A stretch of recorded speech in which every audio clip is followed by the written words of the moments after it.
लगातार static GK का आधार आप 5 से 6 क्वेश्चन, पिछली बार आप देखेंगे 7-7 8-8 क्वेश्चन तक पूछे गए, वो प्लस माइनस हो सकता है, क्योंकि इस बार आप भी जानते हैं कि आपका एग्जाम मैं नहीं बना रहा हूं या एग्जाम आप नहीं बना रहे होंगे, वो प्लस माइनस चीजें हो सकती है, लेकिन हम क्या आधार मान के तैयार करें। ठीक है, तो क्या बोलेंगे इसको, यहां पर देखेंगे ध्यान से, आप लोग अपनी क्वालिटी बढ़ा लेंगे थोड़ा सा। ठीक है, नहीं दिख रहा है सर, सारे दोस्त कह रहे हैं नहीं दिख रहा है, दिखना चाहिए भाई, मैं और जूम कर लेता हूं, दिखना तो चाहिए।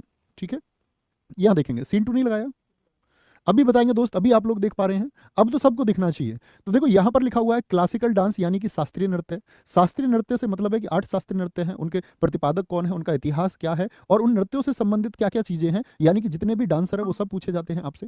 फोक डांस यानी कि हर राज्य का एक लोक नृत्य, किस लोक नृत्य से संबंधित अन्य प्रश्न। उत्सव, ये 3, और आपका आपका वाद्य यंत्र यानी कि म्यूजिकल इंस्ट्रूमेंट, ये 4 टॉपिक हैं जो हमारे बनाते आर्ट एंड कल्चर को। किसको, आर्ट एंड कल्चर के ये 4 टॉपिक हैं जो बहुत इंपॉर्टेंट है दोस्त। सेंसस, जनगणना पढ़े बगैर आप एग्जाम में मत जाना। ठीक है, कहां से पढ़े वो भी मैं आपको बताऊंगा। नेशनल पार्क पढ़े बगैर मत जाना। मेजर साइट से मतलब है इसमें आपका यूनेस्को की साइट आती है, यूनेस्को की जो 42 साइट हो चुकी हैं, और आपका जो रामसर साइट है आपका 75, उन साइट के बारे में अध्ययन। टेम्पल कौन सा कहां पर स्थित है, किस देवता को समर्पित है।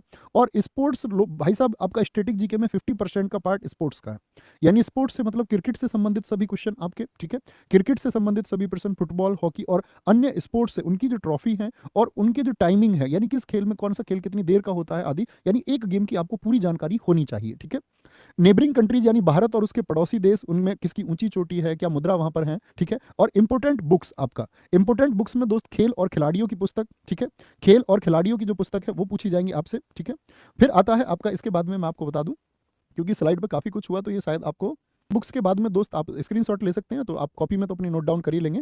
ठीक है, तो क्या बोलेंगे, गवर्नमेंट स्कीम, और आपके मैं इसको टेलीग्राम वगैरह सब जगह इसको शेयर करा दूंगा। ठीक है, सरकार की जो योजनाएं हैं बहुत इंपॉर्टेंट है, पिछली बार भी काफी क्वेश्चन पूछे गए, और एक नया टॉपिक इस बार ऐड करने जा रहे हैं, पद्म अवार्ड, क्योंकि बच्चे इसके बारे में बहुत सारे पूछते रहते हैं कि जी पद्म अवार्ड कैसे पूछे जाते हैं। पूछ लेता 2019 में पद्म श्री एक तबला वादक थे, उनको मिला, वह कौन है। तो उन पद्म अवार्ड को, यानी कला और संस्कृति के पद्म अवार्ड पढ़ना, क्योंकि हर साल पद्म अवार्ड बहुत मिलते हैं। अब ऐसा नहीं है कि आप सारे पद्म अवार्ड पढ़ने लग जाए, तो आपको पढ़ना आर्ट एंड कल्चर के फील्ड में जो पद्म अवार्ड मिले हैं, यानी कला और संस्कृति के क्षेत्र में जो पद्म अवार्ड मिलेंगे वो आपको पढ़ने हैं। इतनी बात समझ में आई, बाकी चीजों को आप एस्केप कर सकते हैं या पीछे की तरफ रख सकते हैं दोस्त, बहुत ज्यादा ध्यान, बहुत बाकी चीजों को कहने का मतलब है कि ऐसा नहीं है कि छोड़ ही देना है एकदम से, कहने का मतलब है उन पर एक विशेष ध्यान देने की जरूरत नहीं है, विशेष ध्यान इन चैप्टर्स पर आपको देना होगा।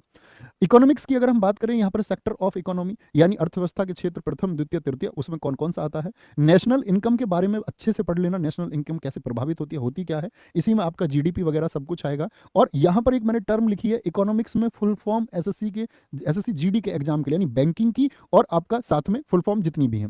5 ईयर प्लान, आप देखो पिछली बार इकोनॉमिक्स के जितने क्वेश्चन आए उसमें से 50% क्वेश्चन तो 5 ईयर प्लान से, लेकिन 5 ईयर प्लान में हम क्या करते हैं, पहली तीसरी चौथी पांचवी योजनाओं को अच्छे से पढ़ लेते हैं, लेकिन अब देखोगे अब क्वेश्चन जो बनते हैं एसएससी पैटर्न पर, वो 11वीं पंचवर्षीय योजना का उद्देश्य क्या था, 12वीं पंचवर्षीय योजना, यानी आपको योजनाओं को बहुत अच्छे से पढ़ना है। बैंकिंग का इतिहास आपको पढ़ना है, बैंकिंग में आरबीआई और आपके जितने नेशनलाइज बैंक है उनको पढ़ लीजिए, बाकी बैंकों के बारे में तो उनकी स्थापना, उनके हेडक्वार्टर क्या, आरबीआई को बहुत अच्छे से जान लेना है। ठीक है,